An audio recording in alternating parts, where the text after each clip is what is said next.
lui est à la tête du Real depuis 7 mois et demi désormais. C'est Xabi Alonso, il doit être soulagé.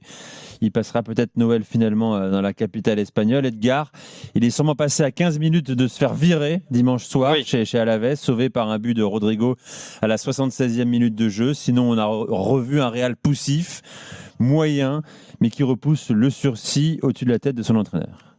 Exactement. Je pense que en cas de défaite, il aurait très sûrement été viré. En cas de défaite en Coupe du Roi cette semaine, il sera sûrement viré. Et en cas de défaite face à Séville lors du dernier match de l'année, il sera sûrement viré. En tout cas, il est sous pression à tous les matchs maintenant, et ce sera le cas jusqu'à la Supercoupe d'Espagne début janvier. Maintenant, il y a une situation avec Xabi Alonso qui est complètement paradoxale. Aujourd'hui, ce qui sauve Xabi Alonso, ce sont les individualités. Ce sont les Kylian Mbappé, ce sont les dribbles de Vinicius, ce sont des buts des joueurs qui viennent de qualité individuelle. Donc les individualités le sauvent. Mais en même temps, le fait de reposer sur ces individualités, c'est ce qui fait que la crédibilité de son projet de jeu recule en fait, et c'est ce qui fait qu'aujourd'hui son projet de jeu est de moins en moins visible. Et Parce le qu'il a match, décidé aussi, parce qu'il a décidé, il s'est oui, adapté finalement. mais parce que, évidemment, quand tu joues ta tête à chaque match, évidemment qu'au bout d'un moment, si Mbappé te met 2 matchs, ou si tu peux dire à Vinicius, dribble et fait la différence et que ça va sauver ta tête, évidemment que tu vas miser sur tes meilleurs joueurs et que tu vas pas dire j'ai le temps, au pire on prend un point, mais au moins on va construire une identité de jeu et ça va nous servir dans 3 mois en Ligue des Champions. Non, là faut être performant à tous les matchs, sans faute, sinon c'est fini. Mais la victoire hier à Vitoria sur la pelouse d'Alaves, c'est typiquement un match où on ne voit pas finalement, on ne voit pas ce qu'a voulu faire Xabi Alonso, et c'est typiquement un match qu'on aurait pu voir la saison passée, c'est-à-dire un très très beau but de Kylian Mbappé, un exploit individuel de Vinicius Junior qui fait une passe décisive magnifique pour Rodrigo, et finalement dans le jeu, pas grand-chose, et on retrouve pas beaucoup des choses que voulait mettre en place Xabi Alonso au début de saison, et on a la sensation quand même que Xabi Alonso, sur les dernières semaines, peut-être depuis le Classico plus ou moins, il a cédé finalement à beaucoup des choses qu'on pouvait reprocher au Real Madrid de la saison passée, et à céder aux individualités aussi. Edgar, est-ce qu'il ne paye pas finalement son ambition, son projet de jeu? Je suis désolé, tu me dis qu'il est sauvé par ses individualités.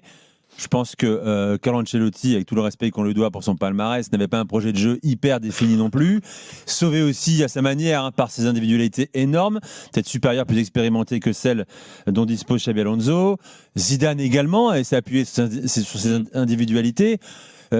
Qu'est-ce qu'on lui reproche en fait, de pas arriver à mettre en application son ambitieux projet de jeu?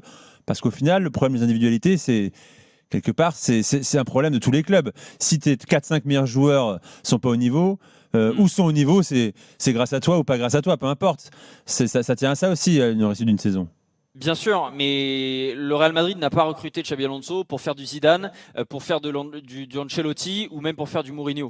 Ils ont recruté Xabi Alonso parce qu'ils le connaissaient, c'est quelqu'un de la maison et que donc ils lui font confiance, mais aussi parce qu'il avait une identité de jeu bien à lui, des idées bien à lui, des idées fortes qu'il voulait mettre en place et qui allaient justement casser avec ce que proposait Carlo Ancelotti la saison passée. Carlo Ancelotti, on en parle et souvent c'est, je pense, exagéré, c'est un manager avant tout, etc. Mais c'est évidemment aussi un fin tacticien, sinon il n'aurait pas fait la carrière qu'il a faite. Mais c'est aussi quelqu'un qui permettait à ses meilleurs joueurs d'être au meilleur niveau au moment où il le fallait.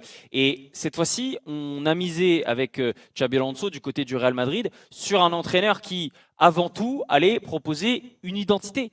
Et cette identité, elle n'est pas là. Si ce qu'on voulait du côté du Real Madrid, c'était un entraîneur qui allait bien s'entendre avec tous les joueurs, qui allait aligner Vinicius, Rodrigo, Mbappé et Bellingham comme il l'a fait ce week-end, et qui allait plaire à tout le monde, si c'est ça qui était recherché par le Real Madrid, jamais de la vie il serait allé chercher Xabi Alonso, jamais de la vie.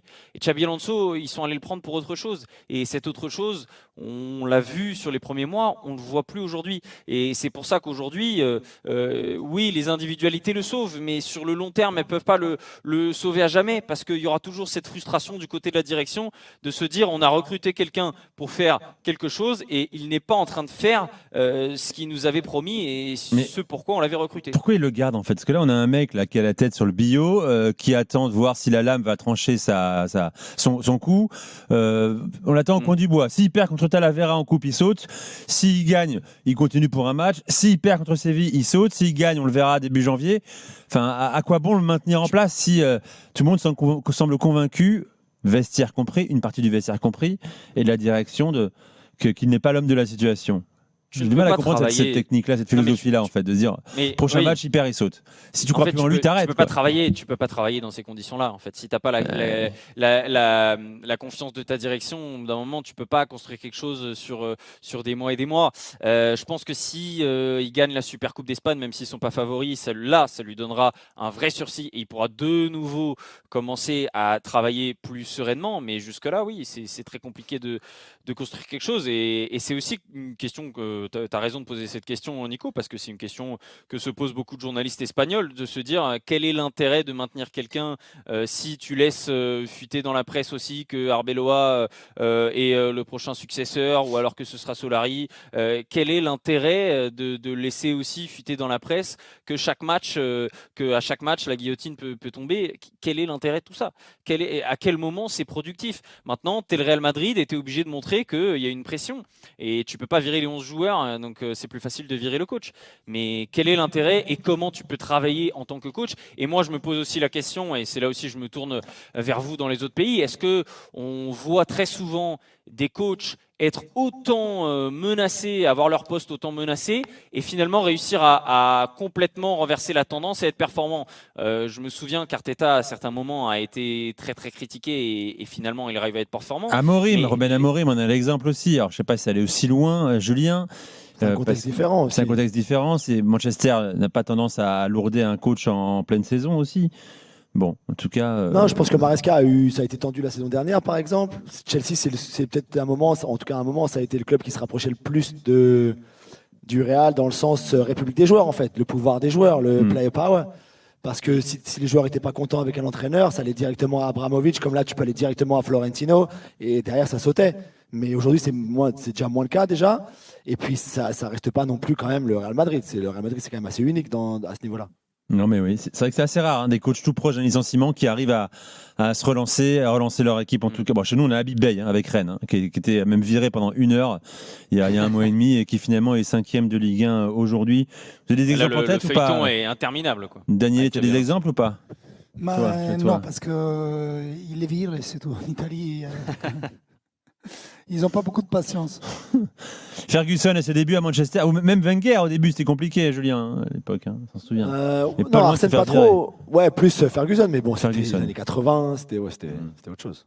Bon, voilà. Polo, pas d'exemple comme ça de coach qui arrive à renverser totalement la vapeur au bord du précipice? Mais pas spécialement dans les grands clubs allemands. Là. Une fois que ça commence à sortir dans la presse, comme quoi c'est compliqué, c'est plus dans les clubs en dessous où finalement on réussit à s'en sortir.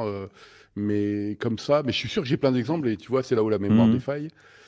Je suis sûr que j'en ai plein. Bah, tu peux chercher, t'inquiète pas, Polo. Mais tu as raison de parler de la différence entre les très grands clubs et les clubs qui ont peut-être de moins grandes ambitions. Parce que là, Xabi Alonso réussir au Real Madrid, ça voudrait dire quoi? Ça veut forcément dire gagner la Ligue des Champions et gagner plusieurs championnats. Donc ça veut dire que tu es passé pendant 1 mois, on laissait fuiter des noms dans la presse, on posait des questions en conférence de presse pour dire qu'est-ce que tu penses d'Arbeloa s'il venait prendre ta place, et après tu viens gagner la Ligue des Champions et la Liga. Ce serait un exploit assez dingue. C'est dingue, et presque inédit dans l'histoire du Real, bien sûr. Bon, voilà pour le Real, je le disais, Talavera en coupe, ce sera dans 3 jours, mon cher Edgar, 2 jours, mon cher Edgar, mercredi. Et donc Real Madrid, Séville FC, ça ce sera ce week-end, dernière journée de Liga de l'année civile.